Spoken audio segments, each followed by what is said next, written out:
inspirado en rumores urbanos de México.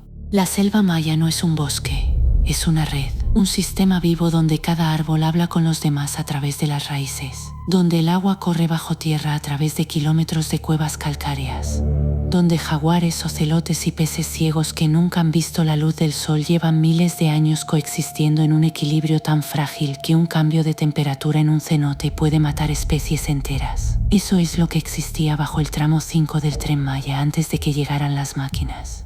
En 2 años de obra, la construcción destruyó 6.659 hectáreas de selva.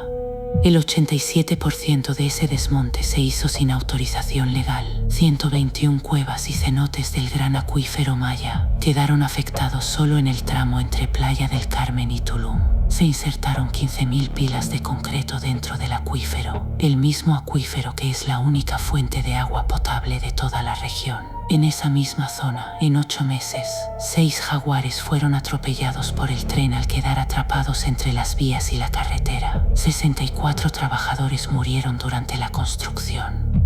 46 resultaron heridos. Y el 6 de octubre de 2025, alguien quemó la casa de la Lux en la avenida Tulum de Cancún.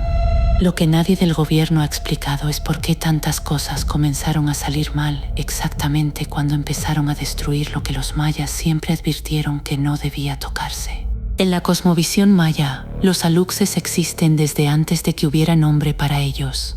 El Chilambalam de Chumayel, compilado en el siglo XVI pero que recoge tradiciones mucho más antiguas, los describe como seres que habitan los espacios entre el mundo visible y el invisible. No son fantasmas, no son demonios en el sentido cristiano, son guardianes. Entidades con voluntad propia que establecen contratos con los humanos que deciden vivir o construir cerca de sus territorios. El contrato es sencillo.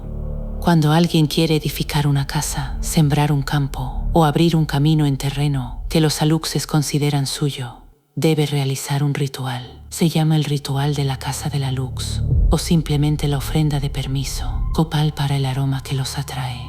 Maíz y cacao, que son alimentos sagrados. Aguardiente y balché, la bebida ceremonial fermentada de la corteza del árbol de balché. El chamán del pueblo oficia la ceremonia. Habla con ellos, les explica lo que se va a construir, pide su benevolencia. A cambio, los aluxes cuidan la obra, protegen la milpa de las plagas, avisan de peligros, ahuyentan a los intrusos nocturnos. Son, en todos los sentidos prácticos, los gerentes de seguridad del territorio maya. Cuando no se les pide permiso, el contrato no existe. Y los guardianes sin contrato son otra cosa. El 25 de febrero de 2023, el entonces presidente López Obrador publicó en sus redes sociales una fotografía tomada en las obras del Tren Maya. La describió como mística. En la imagen se veía una figura de barro pequeña, de postura agachada, con rasgos que varias comunidades mayas de Yucatán identificaron de inmediato como los de una Lux. No era una escultura prehispánica recién descubierta, era una ofrenda reciente. Alguien la había colocado ahí. El antropólogo Diego Prieto presentó días después una escultura del sitio arqueológico de Ekbalam, cuyo nombre en maya significa jaguar negro, para mostrar que figuras similares aparecen en el arte prehispánico de la región. Pero la comparación no calmó a nadie, porque una cosa es que una figura aparezca en una zona arqueológica de excavación académica, y otra muy distinta es que aparezca en la tierra removida de una obra de construcción activa. Lo que esa fotografía confirmó, sin querer, fue que las comunidades locales ya estaban dejando ofrendas en los límites de la obra. No para darle la bienvenida al tren, para pedirle perdón a algo que la maquinaria ya había despertado. La casita de los aluxes de la avenida Tulum en Cancún no era un adorno turístico. Era una construcción ceremonial activa, una pequeña estructura de piedra y barro, con una pequeña apertura donde los vecinos dejaban café, tortillas, flores y copal. Llevaba años en ese lugar.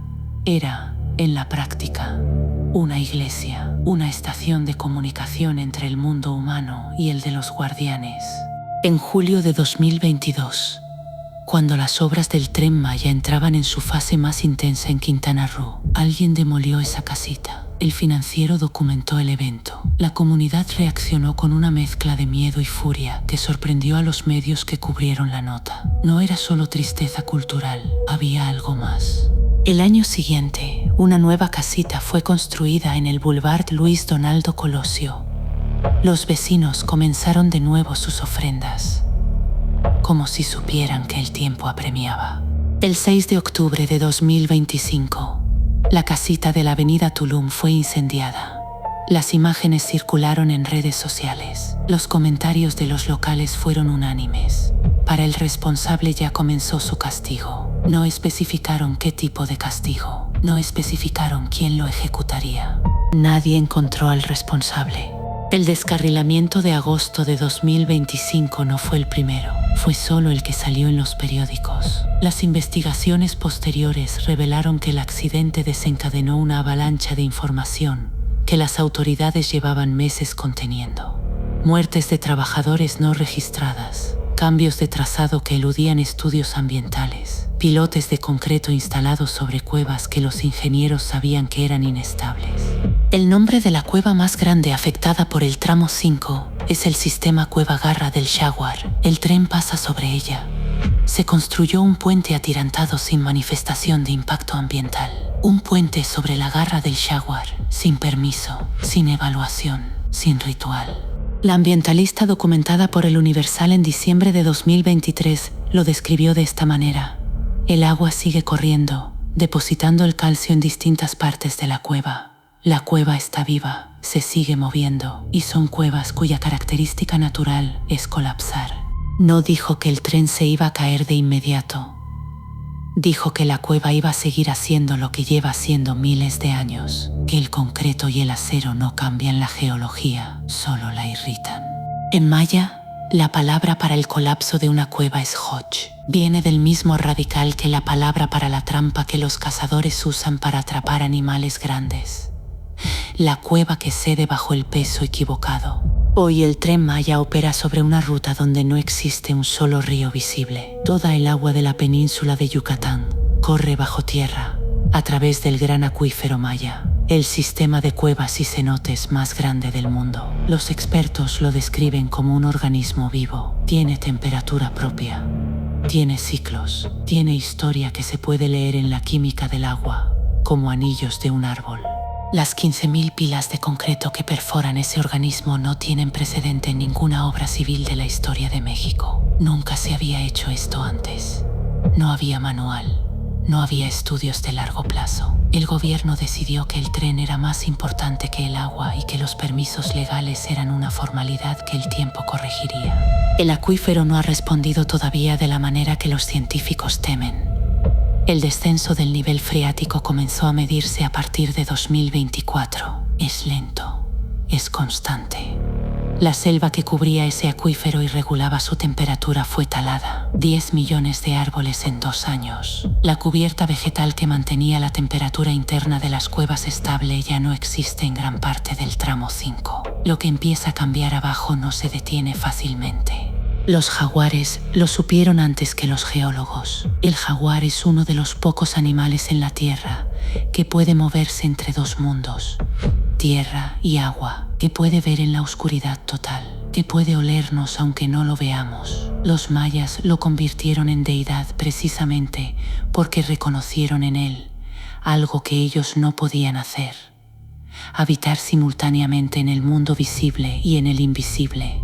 6 jaguares atropellados en 8 meses, entre Playa del Carmen y Tulum, atrapados entre las vías y la carretera, sin salida. La carretera llegó hace 50 años. No mataba jaguares a ese ritmo. El tren llegó hace 2 años. Existe un patrón en la historia de los grandes proyectos que ignoran a los guardianes. No es un patrón sobrenatural. Es un patrón humano. Cuando se destruye el sistema de creencias que protege un ecosistema, el ecosistema se destruye con él. Los aluxes son reales en el sentido en que cualquier sistema funcional es real. Si funciona, si genera comportamientos concretos en las personas que lo habitan, si protege el territorio mejor que cualquier reglamento ambiental, entonces existe en el mundo de las consecuencias, aunque no exista en el de la materia. Los mayas no construían sin ritual porque eran supersticiosos. Construían con ritual porque sabían que una comunidad que trata el territorio como sagrado lo cuida de manera diferente a una comunidad que lo trata como recurso. El chamán que habla con los aluxes antes de abrir un campo nuevo no está invocando magia, está activando en su comunidad una responsabilidad que no tiene nombre en castellano, pero que en maya se llama Cax, el bosque como entidad con derechos propios. El gobierno construyó el Tren Maya sin pedir permiso a nadie, sin Cax, sin ritual, sin los contratos que llevan milenios funcionando en esa tierra. La última vez que alguien reconstruyó la casita de la Lux en Cancún fue a finales de 2025. Lo hizo un ciudadano cubano que llevaba años viviendo en la ciudad. Dijo ante las cámaras de Azteca Quintana Roo: "Lo hago porque se lo debo a Cancún y su gente". No lo hizo porque creyera en los aluxes. Lo hizo porque entendía que algunas deudas se pagan aunque no las hayas contraído tú, que hay cosas que se rompen y que la única manera de seguir viviendo en el lugar donde las rompiste es repararlas, aunque no sepas bien qué estás reparando. La casita está ahí otra vez, pequeña, con su apertura para las ofrendas, con el copal que los vecinos siguen dejando aunque afuera pase el ruido del tráfico y la modernidad de una ciudad que creció demasiado rápido sobre terreno que antes nadie se habría atrevido a tocar sin preguntar primero. Bajo el tramo 5 del Tren Maya, las cuevas siguen moviéndose, lentas, constantes, haciendo lo que llevan miles de años haciendo. La próxima vez que tomes el Tren Maya, fíjate en el paisaje que queda fuera de la ventana, en lo que ya no está, en los árboles que faltan, en los cenotes que aparecen en los mapas de antes pero ya no en los de hoy. Pregúntate qué vivía ahí antes. Y si acaso alguien le preguntó a eso si quería que le tendieran vías encima.